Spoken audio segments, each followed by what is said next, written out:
Hi everybody, my name is Daniel Salt, and today we are starting a 6-part video series on how to improve your saxophone's performance in your band class. This first video is titled A Message to Directors, and it's sort of intended for me to talk about why I wanted to make this series and the different topics that we'll address throughout the series. So if you're a student watching this, you certainly can watch the rest of it, but it might not be very useful for you, so you might want to skip ahead to video 2 in the series. If you do want to stay and watch, or if you are a band director, however, I'd like you to take a moment and think about the way that you treat saxophones in your band class.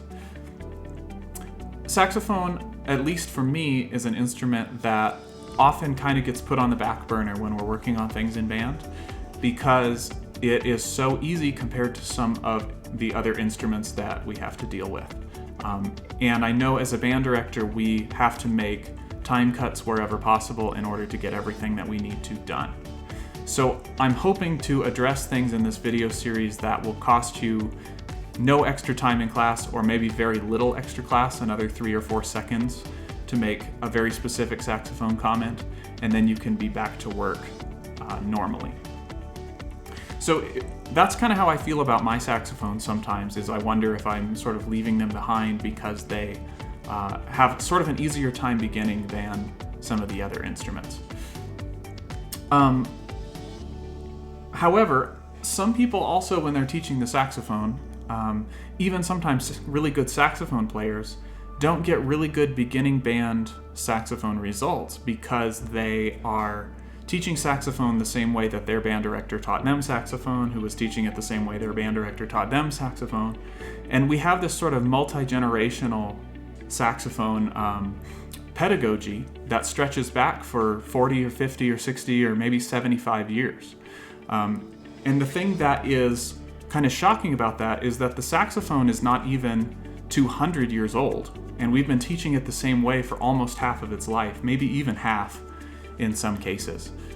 And at the professional level, saxophone pedagogy has changed considerably since those times when band directors started first teaching the saxophone and incorporating it.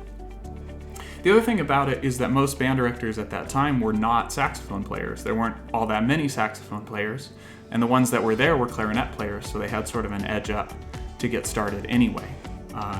And of course, again, as a band director, I don't have a dedicated class for every instrument. I don't have a saxophone class and a clarinet class and a percussion class. I just have one class with beginning band students in it, and we have to do all the instruments all at once. And that means that when we're using a method book or when we're doing an exercise, the exercise might be great for some students but not great for other ones. And I totally understand that time pressure that that most band directors are going through. Which is another reason I want to try and make this series so that it won't cost you any extra time.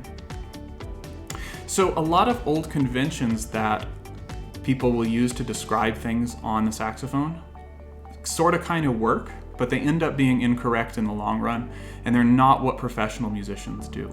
A really good example is one of the later videos is on low notes and how to play low notes. And a lot of people, when they're teaching or if they are learning the saxophone, as I was, they learn the phrase drop your jaw to play low notes. And that's quite frankly just not something that professional saxophone players do, and it's not things that I do. And I would be probably a better saxophone player if I hadn't been taught that at the beginning. So check out that video if you're interested in that. There's also a lot of trouble when I'm teaching saxophone players, even that have been playing a long time, about getting the reed in exactly the right spot, and there's a lot of misinformation about that too. So there's going to be a video on making sure you get the reed in the right place. Tonguing is also a huge challenge for saxophone players because of the size of the reed. And a lot of times you will find that your saxophone players are playing late, and they constantly play late no matter what you tell them. And they feel like they're playing on time, and that's just an issue of the way that they're tonguing not being the right way and not being the way that professionals tongue. So that's another video. We're also going to talk about some fingering things you can do. Many professional saxophone players use different fingerings to improve intonation, even if they're non-traditional fingerings. And particularly we're going to talk about the note B flat, because there's a lot of fingerings for B flat on the saxophone, specifically the in the staff B flat and above the staff B flat for the saxophone's notation.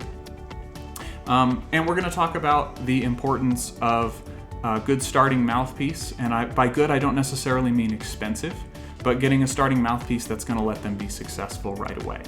So if you are a traditional band director and you've taught saxophone in a traditional way with these techniques that I'm saying aren't what professionals use, I'm not necessarily trying to tell you that everything you're doing is incorrect or wrong, although I realize that's the title of the video series. That's mostly for clickbait though. But I just want you to be open to trying something new and to realize that that saxophone pedagogy was great 40 or 50 or 75 years ago, but it's not really great in 2021. So be open to it, and when you're ready, check out the next video.